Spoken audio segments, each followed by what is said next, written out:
Guillaume Lanton, PDG de Asia. Comment se passe le salon IFTM?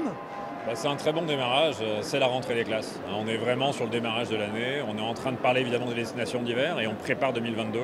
Donc on est très heureux de voir du monde dans les allées depuis hier matin et de sentir qu'il y a une vraie belle énergie collective pour assurer cette rentrée ensemble. L'Asie a été un continent difficile pour le tourisme. Quelles sont les prévisions pour Asia?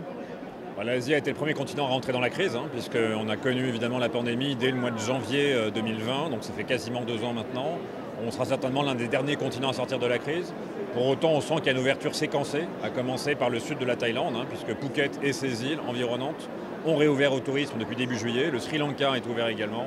On a beaucoup de destinations de l'océan Indien également qui sont ouvertes. Je pense à Oman, je pense également aux Émirats, mais je pense aussi à toute une partie de l'Afrique orientale et australe.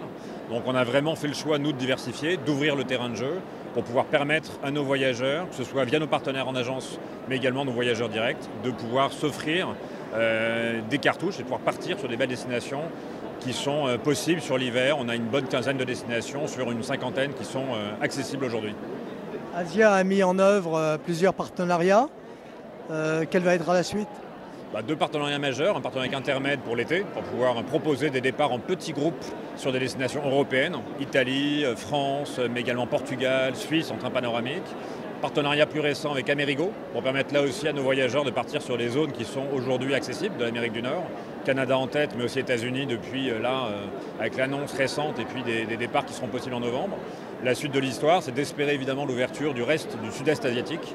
On compte sur le Cambodge, on compte sur un élargissement de l'ouverture de la Thaïlande, bien évidemment. Et puis j'espère très bientôt l'Indonésie, Bali en tête, Singapour peut-être. L'Inde, ce sera un peu plus long et on va surveiller ça.